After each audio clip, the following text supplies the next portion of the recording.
Director of Austin Tech Alliance. Austin Tech Alliance is a nonpartisan nonprofit that advocates for civic engagement in Austin's tech sector, and we do this in a variety of ways. One is through our policy agenda. We have these monthly community events which are free for everybody to attend, and they range on a variety of topics, including, last month our event was on 5G, this month it's on mobility, next month it'll be on the census, just general interaction with the community.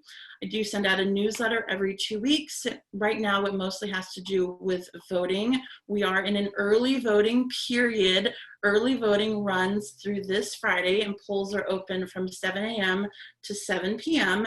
And our election day for the special election and runoff is on July 14th. Right now, my newsletter is covering all sorts of information about early voting, the runoff, the special election, and how, what you need to learn to go and vote. You can sign up for the newsletter. It's free at austintech.org. Thanks for joining us. We are going to start off with Tom. Hello, welcome, Tom. Tom is the Executive Director of the Red Line Parkway Initiative. The Red Line Parkway is a 32-mile trail and transit corridor that will serve Central Texas mobility, recreation, economic, parks, arts, affordability, physical and mental health, and public space needs. I'm so excited to hear from you and you read it and learn about what you guys are up to. And so I'll just hand it over to you. Great, thanks, Sarah.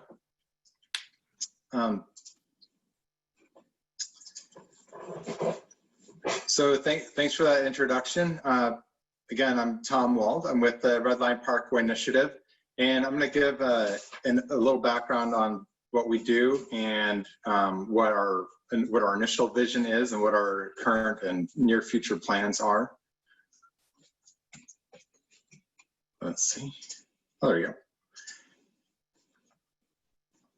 And as you can see up there, we have a map showing the corridor. So it's a 32-mile corridor from downtown Austin through the Domain and up to Leander.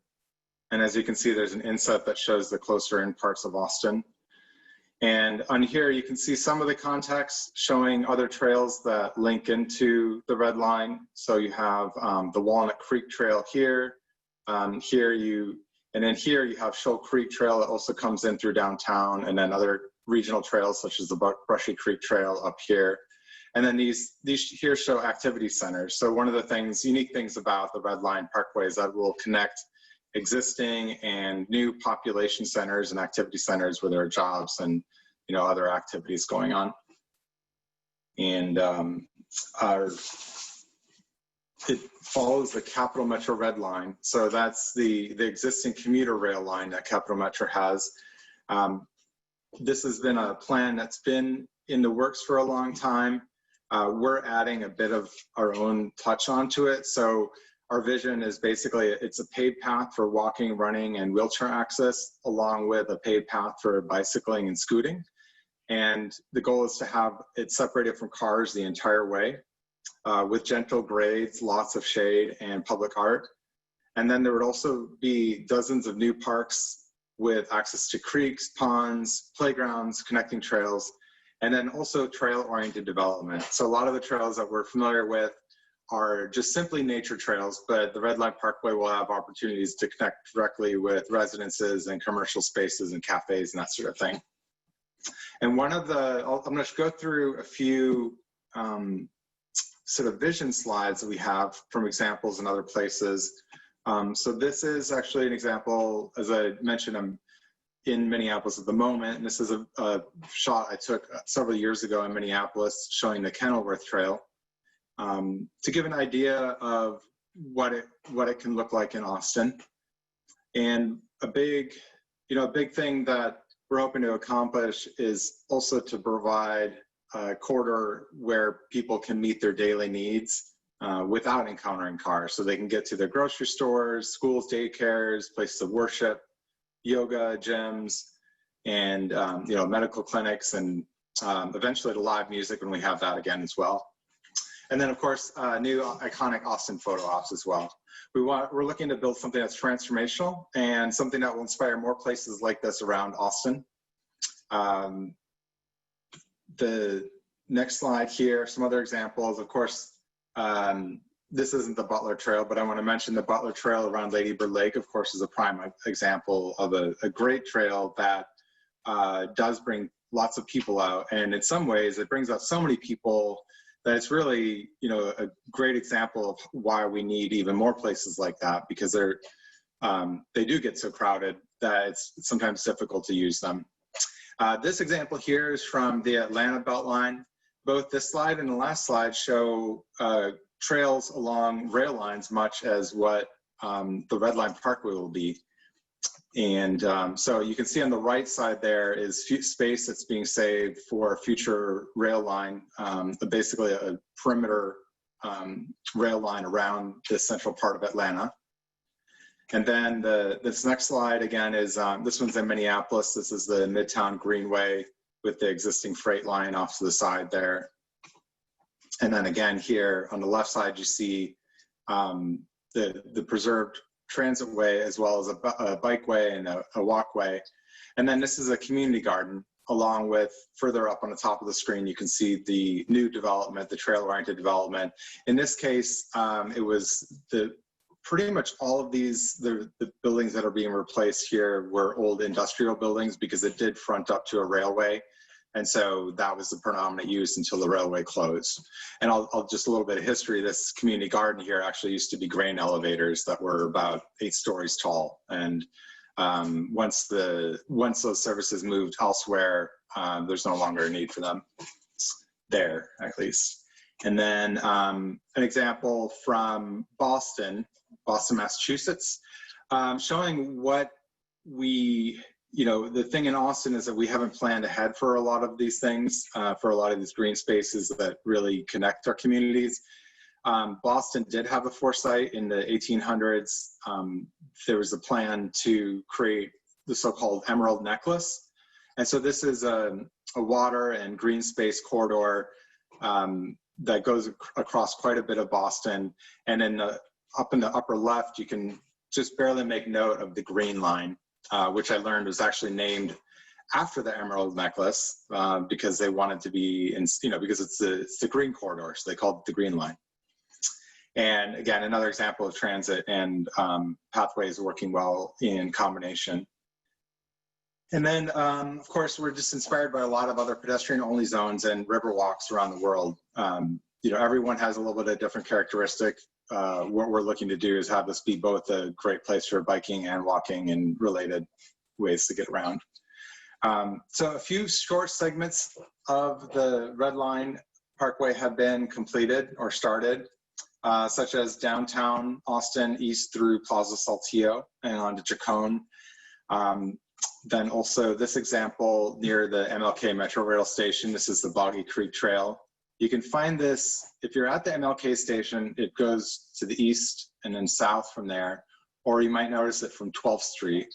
And it connects up with an existing trail that has been there for, I believe, for about 50 years, since the 70s, which is also quite hidden. If you didn't know it was there, you might not have noticed it until recently. And that connects all the way to Weberville Road near the Conley Guerrero Senior Activity Center. And some other examples of places that have been completed in Austin. If you look along Airport Boulevard near Highland, you'll see on the west side of the road, you'll see a path, and that's part of the Red Line Trail. It doesn't connect too much, so unfortunately it doesn't get much use, but it was a relatively easy section to build, and it was a good start. And then way up north, if you're in Austin proper, way up north in Avery Ranch, right on the edge of Austin, there's a section that connects to the Brushy Creek Regional Trail, which if you go out there at the Brushy Creek Regional Trail on a weekend day, you can see what I'm talking about, how the trails are very popular and we just simply don't have very many of them.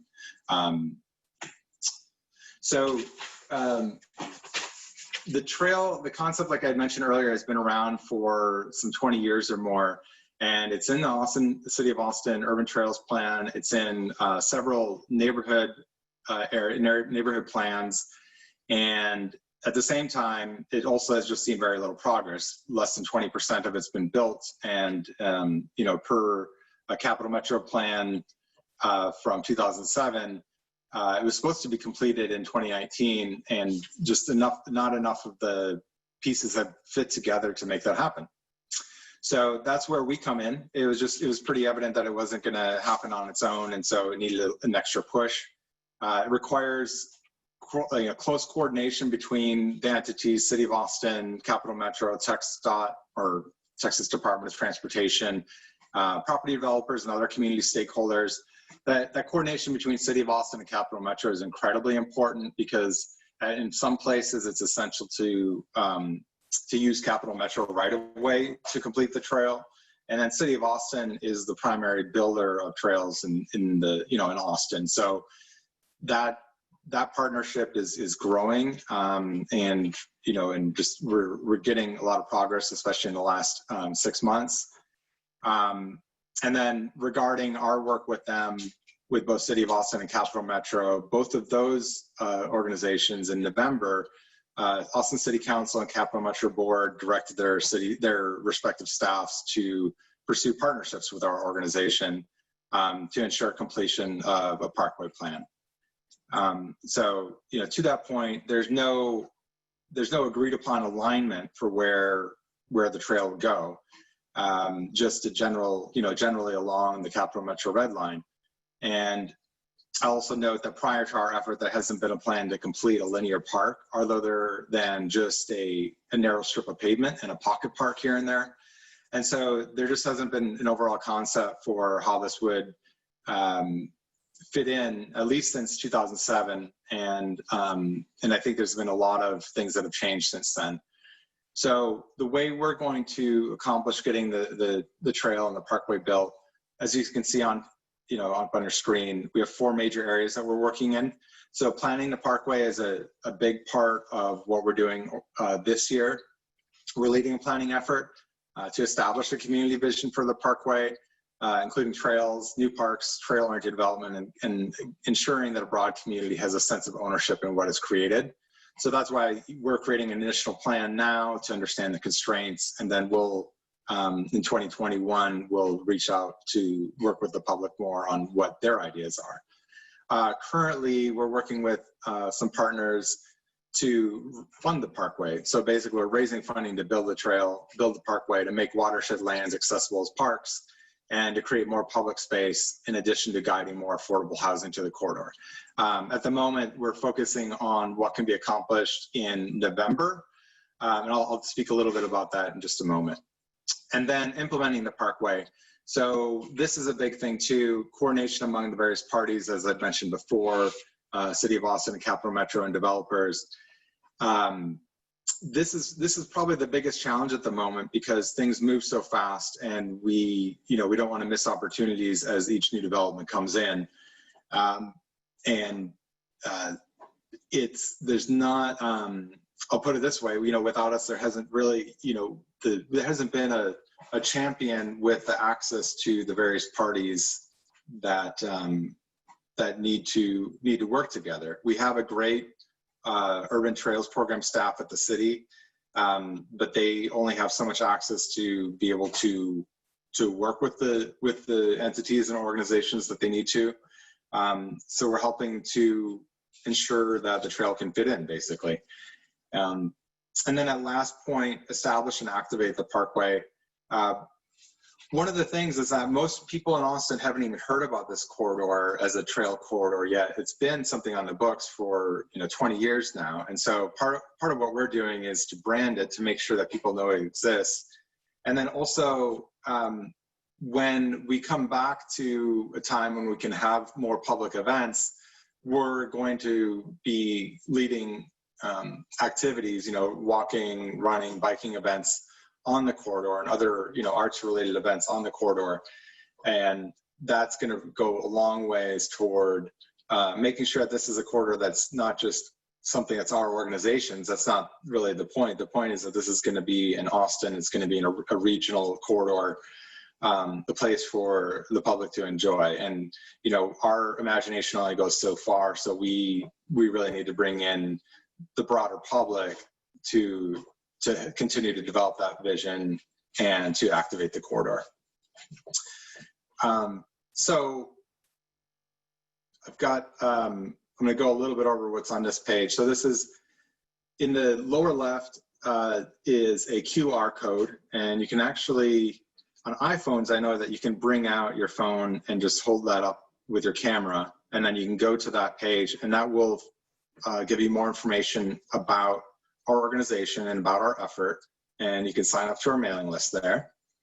And then that upper left one is what I had alluded to earlier. We're working with our partners at Austin Outside, Bike Austin, Walk Austin, Shoal Creek Conservancy, Farm and City, basically to encourage Austin City Council to place trail funding along with sidewalk funding and bikeway funding on the ballot this November. And we have a good deal of promise that can happen. But we definitely need your support if you haven't already signed that petition. And so you can scan that QR code in the upper left. I'll also be making sure that that link is on our Twitter feed as well. And trying to think of where else you could find that. If you also go to austinoutside.org, there's a link there as well to that. Or like I said, you can scan that QR code and that'll take you right to the petition. So just to recap what we're currently working on, aside from working to get trail funding, is this year we're developing an initial parkway plan based on the existing plan, community plans, city plans, all the way up to Leander, plus the technical constraints from, say Capital Metro, Austin Fire Department, Austin Transportation Department, so on, to create that initial plan and what the possibilities are. And then beginning in 2021, we'll be engaging the broader public with a parkway planning effort to basically, again, to co-create the plan.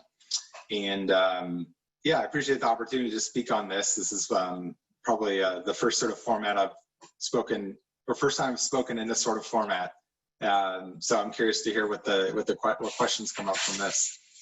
Yeah, we have some good ones. I'll start off with this first one. It says, I was fortunate enough to live in Fort Collins, Colorado for 2 years and was very impressed with their network of bike paths and trails, some very similar to the Red Line, but especially considering at the time was around 100,000 population.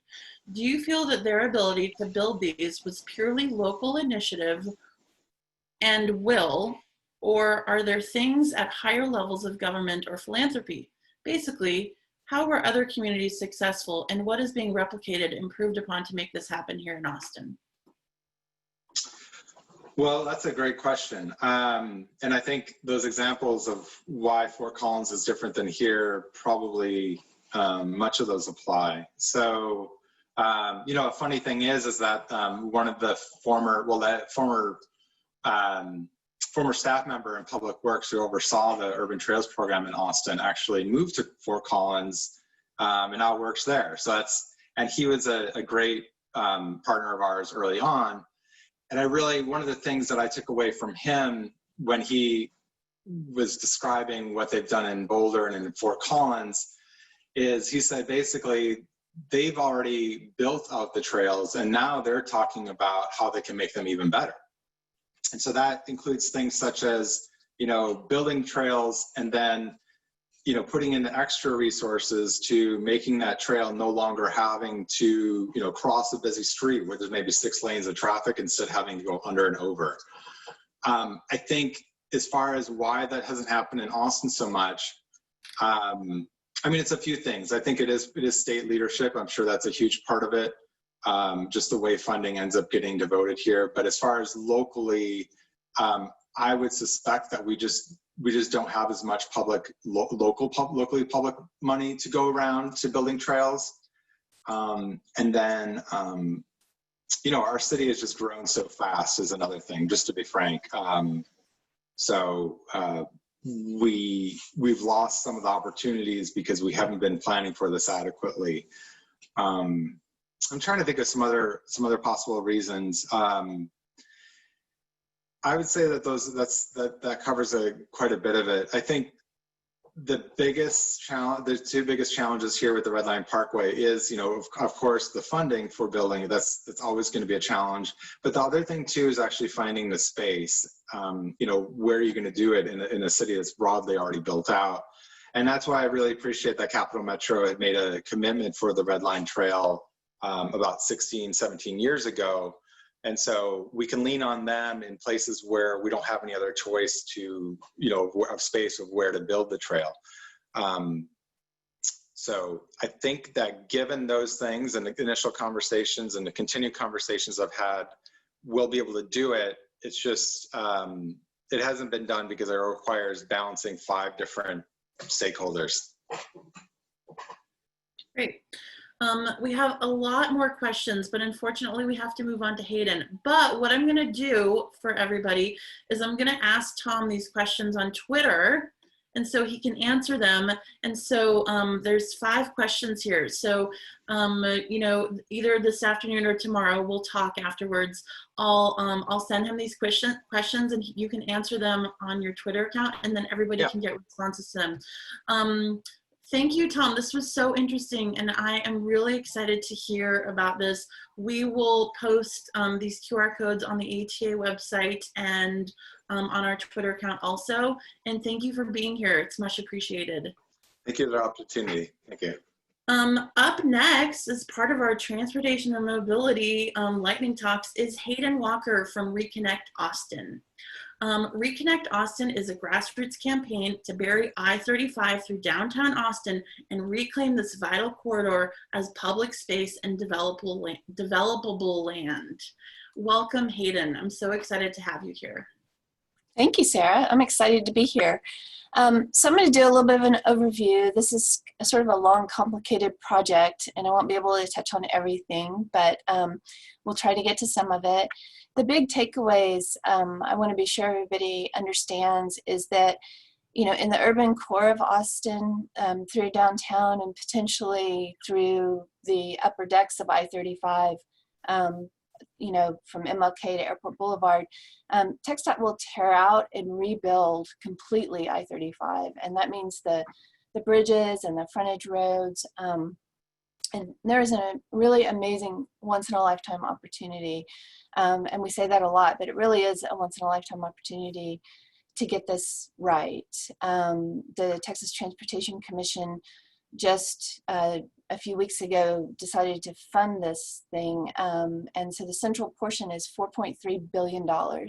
That's taxpayer money, and at Reconnect Austin, we really believe that there are ways that this could better serve Austin than just a traditional big highway. TxDOT's current plan, and I'll show it to you in a little bit, is 18 lanes through the center of Austin. And so I think that there's a really great opportunity to think about this differently. So just a little bit of history, because I think it's important. This is the original grid layout for Austin. On the left is East Avenue, on the left is West Avenue, on the right is East Avenue. This is what it used to look like. This is East Avenue looking south. In the middle of the picture, that multi-story building you see is the original Breckenridge Hospital, just to orient you. And it's important to understand that Austin has a very racist zoning history that's very centered in this area. In 1928, our zoning plan said if you were a person of color, you had to live east of East Avenue in order to get city services. That's a real problem, and it's something that we need to acknowledge as we go through making decisions about what to do next. In the 1950s, the state and the federal government stepped in, said, hey, we're going to build I-35 through Austin. And you can see in this 1950s aerial, we superimposed in red the actual right-of-way that was taken. So it was not just the road, but you can see that nothing was taken on the white downtown side of East Avenue. It was all taken out of East Austin, especially as the highway starts to turn to go across the river toward the south. Those were homes that were taken and destroyed in favor of the highway. And of course, that's what we live with today. So I think it's important to recognize that, when Eisenhower saw the Autobahn in Germany and came up with this idea of an interstate highway system, which was the biggest capital improvement project ever undertaken in the history of the world. It's a massive project. We built highways basically the same way. They were supposed to connect our cities, which highways do well, but here, differently than Europe, we built highways through cities. And most of the places where we put them through cities were in communities of color. So they have become symbols of racism, as they should be, because that's the way they were used. They were used to cure, quote unquote, urban blight. So we started thinking about how could we reconnect the city? How can we mitigate this barrier that I-35 creates? How could we, all those east-west streets that dead end into the highway, how could we reconnect those and give people better access? So these are examples from all over the country. There are examples from all over the world. Basically, every highway in the United States that goes through a city is coming to the end of its lifespan. And if we're going to spend billions of dollars on them, it seems like we should consider how they impact the city and what we could do to benefit the city. Because right now, most of the designs are about benefiting long distance, high speed traffic, not local traffic. So we came up with Reconnect Austin. And the idea is that I-35, the main lanes would be lowered. You see them here underground. It's not really a tunnel. So it's called a cut and cap, where you lower the lanes and then you cover them with a cap, which is basically the same technology as a big bridge. And then an urban boulevard in the same plane as that highway that would meet all the multimodal needs, the needs at the surface that we have. You know, let the long distance high speed traffic go down below. And then at the surface, you would have, you know, dedicated transit lanes and lanes for bicycles, wide sidewalks for people to walk on. And then those buildings are actually sitting on what today are frontage roads. That is in the downtown area, that's 30 acres of developable land where the revenue could actually pay for this kind of implementation. TxDOT has always said that, well, has recently said that they will agree to depress the highway, but they won't agree to pay for the capping, that's a City of Austin responsibility. So you need a way to generate revenue to pay for that. And as I said, this has been done and is being done all around the world. This is the Passage de Gracia in Barcelona, which is just an example of a really great boulevard that we're talking about that addresses all modes of transportation, not just traffic. This is TxDOT's current plan for downtown Austin. It's 18 lanes. If you look at where the bridges are, there are no new east-west connections. I would challenge you to find a human being in this rendering anywhere. I don't think there is one. I've never been able to find one. And, you know, yes, there's a sidewalk or shared use path on the sides, but, you know, I would say that you probably would only use that unless you were desperate. That's not a comfortable place to be. Those frontage roads are going to be high-speed lanes carrying lots of traffic. So I think there's a really incredible opportunity to rethink this. And TxDOT will start a public engagement process this fall that will stretch into 2021. So we have about 6 to 9 months to really tell them what, as citizens of Austin, what we want in this corridor. So I'll take a step back for just a second and talk about induced demand. Basically, for the last 40 years, when we've widened highways, congestion gets worse. It doesn't solve congestion. It's really solving for the wrong variable in many ways. So this is the Katy Freeway in Houston. It's just one example. I-10, TxDOT widened it to 26 lanes, which you can see from outer space. They ripped out the railroad track that was there that could have been used for moving people more efficiently on transit. TxDOT spends less than 1% of their budget on transit. They're still very much a highway building organization. And congestion is far worse than it was before they started construction. There's a report, if you're interested, from Transportation for America called Congestion Con. It talks about this phenomenon. They looked at 100 cities going back to 1993, used Federal Highway Administration data and found that in every single case where they added highway lanes, congestion actually got worse. And that's because of what we call induced demand, where you create more lanes, people fill them back up.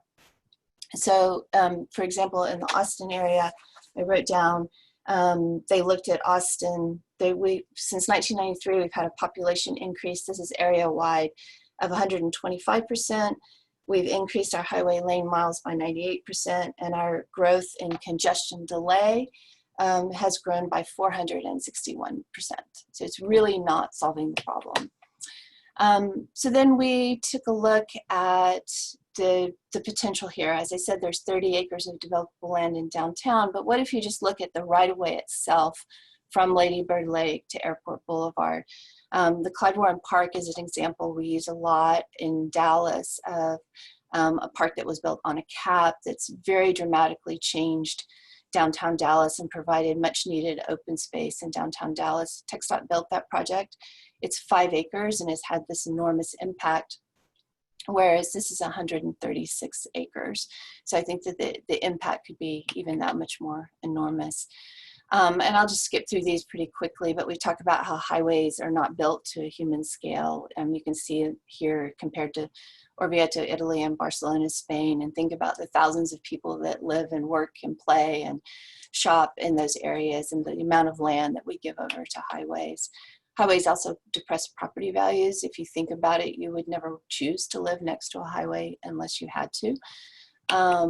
And there's this great potential with a boulevard to connect East and West Austin and really provide the kind of access that people need in their city. And you know, if life was just as easy as Photoshop, this is 5th Street today, looking east toward what has now become Saltillo Plaza.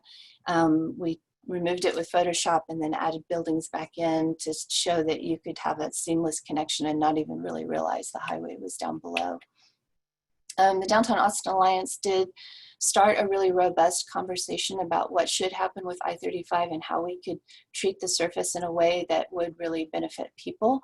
That kicked off with a presentation and a recommendation from the National Urban Land Institute last February, and that is the beginning of the conversation, and they will be working, I think, on continuing that conversation about what does Austin really want. And then I'll just end with one of the things that TxDOT is not considering and has ruled out is transit. You know, we envision if you did this configuration, you could have long distance buses or even commuter trains below in an inline station and seamlessly transfer to local transit at the boulevard level. So this is my contact information. Please feel free to reach out. I will say I am working with Tom and a bunch of other great people at Austin Outside on the bond, and I will echo his request that you sign on to the petition and think about supporting it on your networks, amplify the signal so that we can have more pedestrian and bike facilities in Austin. I think that's it. Great, thank you, Heyden. This was extremely and personally very interesting to me because I grew up in Boston during the time of the Big Dig. So the Big Dig was something very similar to what Heyden just reviewed. And that process of the Big Dig, you know, it happened throughout my entire childhood. That process to make the Big Dig took, it was something like 20 years. Mm-hmm. Is that right? I think that's right. Yeah, these projects take a long time to plan and a long time to construct. Yeah, so like given my knowledge of that, and then I'm going to incorporate a question here. So what are Cap Metro's needs for this corridor, and what would be the anticipated timeline for completing something like this? So the thought in this corridor is that in the central part, there would be 2, what they're calling non-tolled managed lanes as part of the construction of this project. That's coming from the governor who doesn't support toll lanes. And so they might be HOV, and they would support buses, which I think is critical and is something we need to think about. I think part of the conversation we don't have, and we need to figure out a way to have, is that multiple task forces have actually recommended a designation switch. You can't toll lane, you can't take existing lanes and convert them to toll lanes on an interstate under federal law. So you could actually change the designation, which I know gets a little wonky, but you could call what we built SH-130 as a bypass. You could call that one at I-35 and untoll it. And the trucks, TxDOT has done the studies, the 18-wheelers and the people who are trying to go through would actually go around if it were untolled. And then you could toll the center portion to some extent. And then you have lanes that the buses could use, and you could get them on the ground a lot faster. And we could actually put transit in that corridor much more quickly. And I don't know why that recommendation has been consistently ignored, but it has. And then we're just going to take this one last question. Mm-hmm. It says, is there anything in this plan that addresses affordability for the newly available developable land? Right. So Reconnect Austin is a vision, but one of the things we do talk about is this absolutely should have affordability should be part of the conversation. We're architects and planners, so we created a kind of a building prototype that you could put in this corridor on the newly developed land. And, you know, it yielded a little over 4,000 dwelling units. And I think that there is an enormous possibility and should be considered for affordable housing. I mean, if you think about all of the jobs, I know things have changed a little bit with COVID, so things are a little up in the air, but a lot of jobs downtown are people who clean hotels or work as bar backs, right? And they end up being pushed way out of the city. Those people need a place to live, and if they could live within walking distance of their jobs, our traffic situation would be very different. Great. Thank you, Heyden. This was very interesting. And I didn't know a lot of that. I'll be posting the presentations and all of your information on the ATA site and on our Twitter later on. Thank you so much for being here. Yeah, absolutely. And I'd be happy to answer any follow-up questions. I know there's a lot. Thank you so much. Up next, we have Martin Kareithi. Martin is the program manager of accessible services at Capital Metro, which we've referenced many times in this past 45 minutes. We're so excited to have him here to speak about the Americans with Disabilities Act and his experiences working at Cap Metro on accessible services. Welcome, Martin. All right. Hey, thank you very much. And thanks to Hayden and Tom. I was not familiar with some of those pieces, so that was good to know. So I'm going to talk a little bit about the Americans with Disabilities Act, sort of Capital Metro's history of accessibility, and a pivot towards the end about what Capital Metro did, has done, and continues to do in these times of COVID-19. So this year, 2020, is the 30th anniversary of the Americans with Disabilities Act, as of July 26th. And the ADA, as it's commonly known, is a piece of civil rights legislation.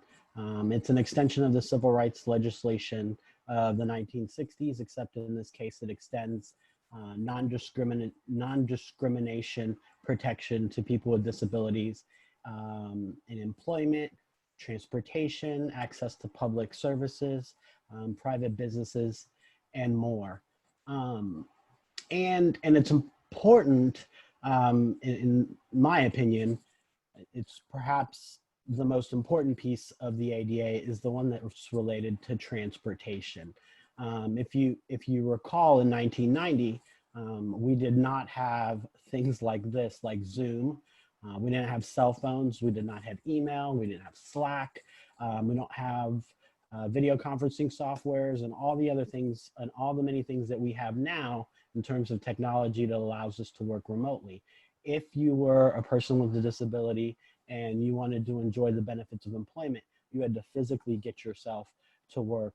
So a form of accessible transportation was necessary for you to be able to enjoy those benefits. Same thing with access to your public parks, city parks, public libraries, etc. Difficult to take advantage of the services of your state and local government if you cannot physically go to those locations and take part in those activities. And likewise, access to private businesses, movie theaters, bookstores, restaurants, something I look forward to doing and going to hopefully sometime in the future here. We didn't have DoorDash and Uber Eats and things like that back then. So if you wanted to take advantage of that, you physically had to be able to get to a place in order to take advantage of the services of a private business. So in many ways, without access to transportation and access to accessible transportation, it's difficult for individuals with disabilities to be able to enjoy the benefits of society, to live, work, and play. So Capital Metro, a little bit about Capital Metro and our history in regards to accessibility.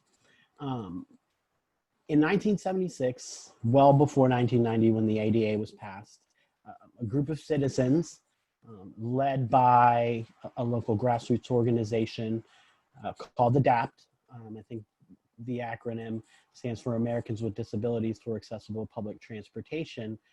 Really pushed the city. Back then, Capital Metro was not yet in place. We didn't come into existence until 1985. Pushed the city to start the first paratransit style program. And back then it was called STS, a term we no longer use now. We call it Metro Access. And for those folks who are not familiar with Metro Access, that's the door-to-door, or shall I say origin to destination, commonly door-to-door service for people with disabilities who are unable to use a regular fixed route system. Of course, that concept hadn't been fully fleshed out in 1976, but this service was available to folks even as far back as 1976. In 1990, through the pushing and prodding of our friends at ADAPT, and Capital Metro does owe a great debt of gratitude to ADAPT and other disability stakeholder groups in town for really pushing us to really make sure we can be the most accessible service that we can be to those folks who need it. Really pushed us to get accessible vehicles. So in 1990, we saw the first first fixed route vehicles join our service with lifts.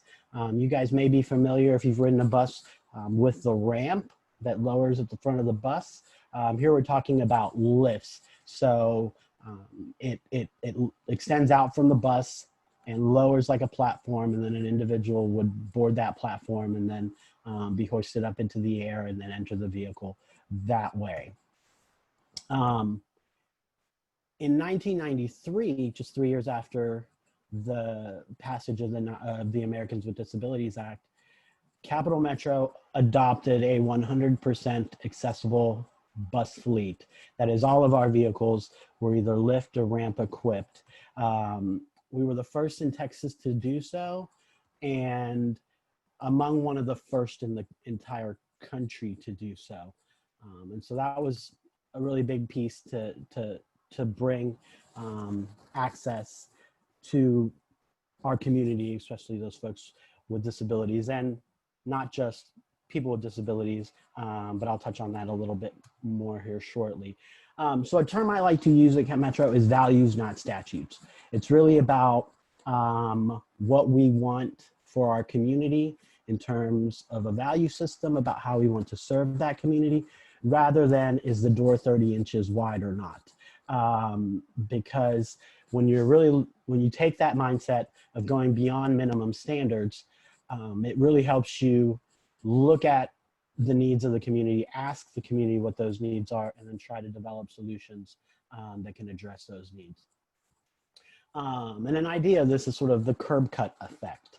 For those of you who may be familiar with this, curb cut effect refers to, back in the day, quite some time ago, people thought, oh, curb cuts are really just for people in wheelchairs who need curb cuts in order to get on and off of sidewalk ramps.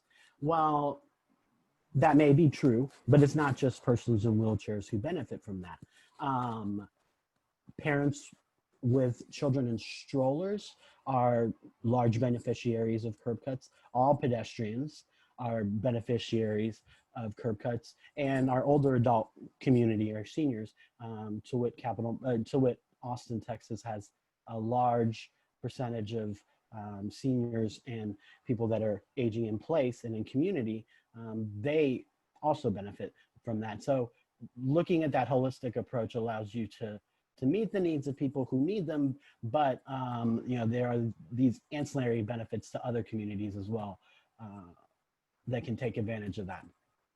And as part of sort of that curb cut effect type thing, Capital Metro has invested quite a bit of money through an ILA with the city of Austin, and in working on our own in some cases to upgrade all of our bus stops to 100% ADA compliance. So some years back, 2008, we did a survey along with the assistance of some of our community members about our bus stops, our bus stop design, and where we may have been falling short.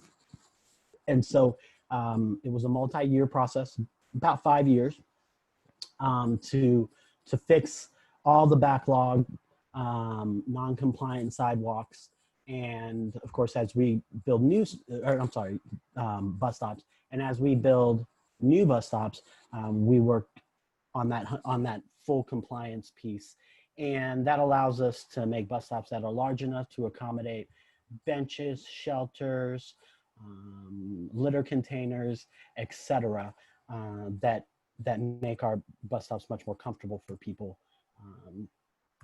who are going to use our service. So in terms of the accessible services that we've had, I talked about the 100% accessible fixed route system that we have. We have the Metro Access service for folks with disabilities who are unable to use our fixed route system. It's not just for individuals with disabilities.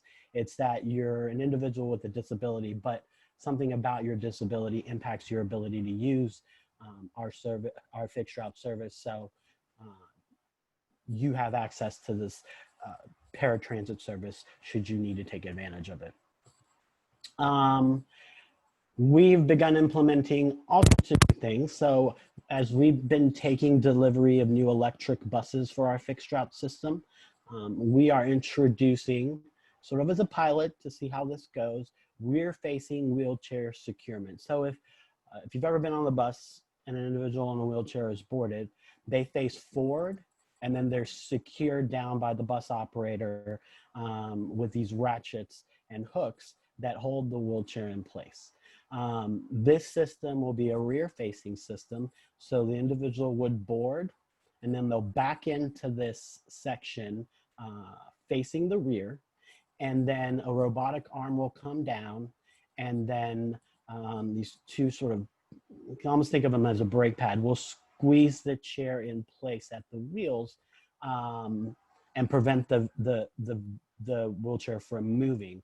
And because it's facing backwards, the G-force of the vehicle stopping is at the individual's back. So it's no securement, and the individual in the wheelchair can activate this themselves by pushing a button. So it's going to provide a lot of benefits. It's going to be faster boarding, provide for more independence for our individuals in wheelchairs, and give our operators some extra space. They don't have to really get in our customers' space in order to safely secure them.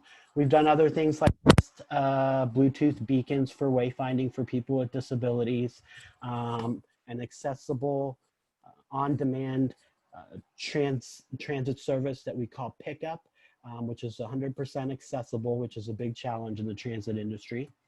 And so those are a number of things. On that number, I'll pause on Capital Metro accessibility and talk a little bit about what Capital Metro did as COVID set in our community to help support the broader community in general. So when COVID set in and we had the stay-at-home orders, we communicated to our passengers that to please just make essential trips only. And then of course we want our essential workers to ride, but it's perhaps the only time you'll see a transit agency discourage ridership.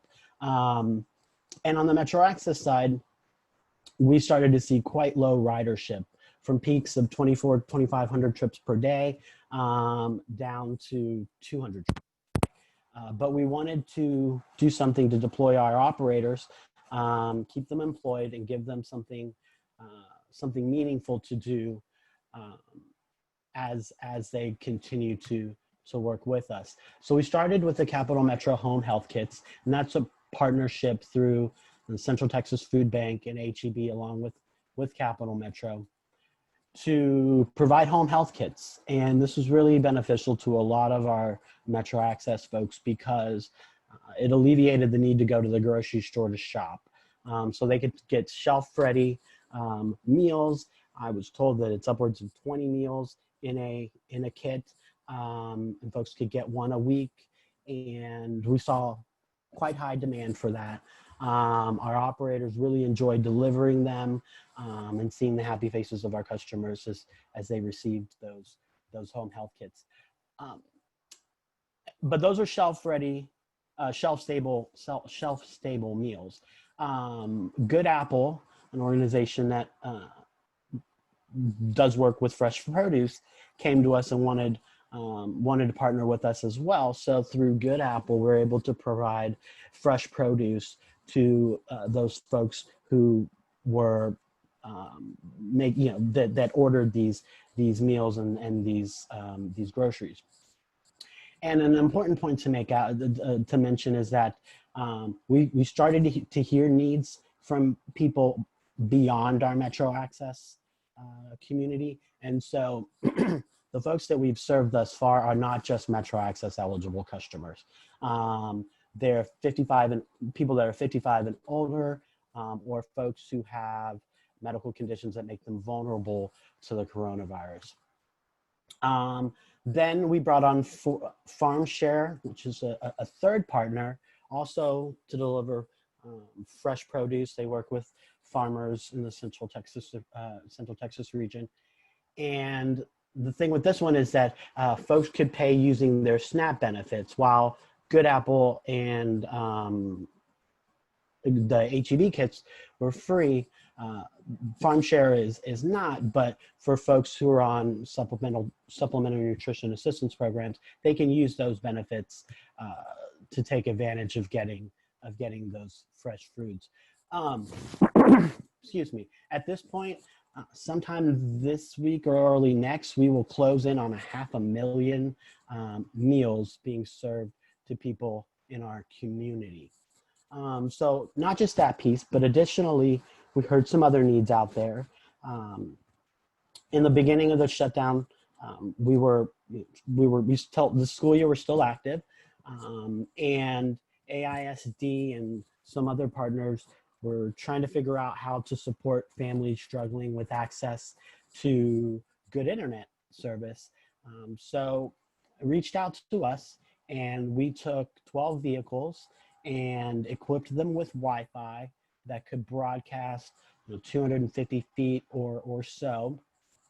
And we took them out. At this point, we're serving 10 locations, and that includes AISD schools, Del Valley, I have trouble with this word, Prometheus public school students, and foundation communities. So it's not just students, but it's also other communities that have need of access to Wi-Fi that we're able to serve. And I know that some folks, so how did we do it? We would park the vehicles at these complexes. We do not idle our vehicles. We're able to turn them off and have the Wi-Fi still broadcast. On the hour, we turn the vehicle on for 5 minutes just to make sure the batteries stays in good shape, and then we turn the vehicle off. So we're not just sitting there running a vehicle for 8 hours at a time.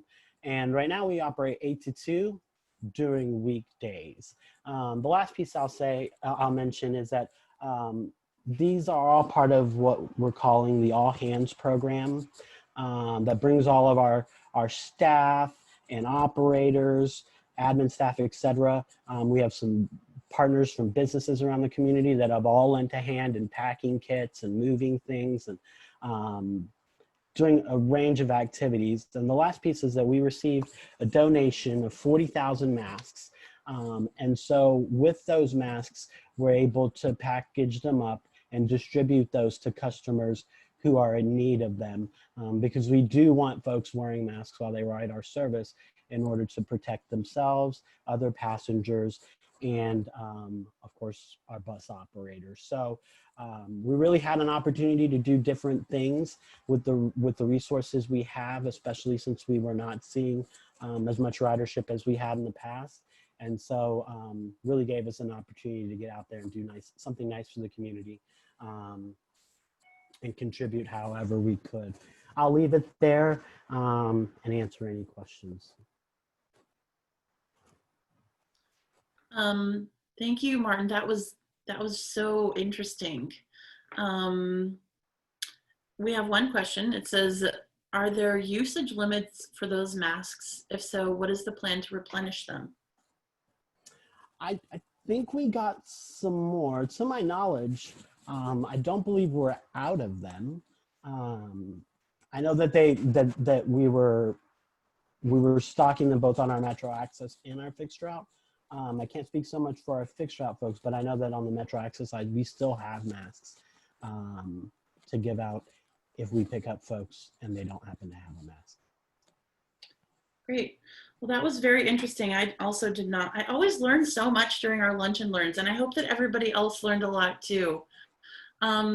That was our last question. I just want to thank, and we are after 1 o'clock, I just want to thank everybody for being here. Tom, Heyden, Martin, thank you for being here.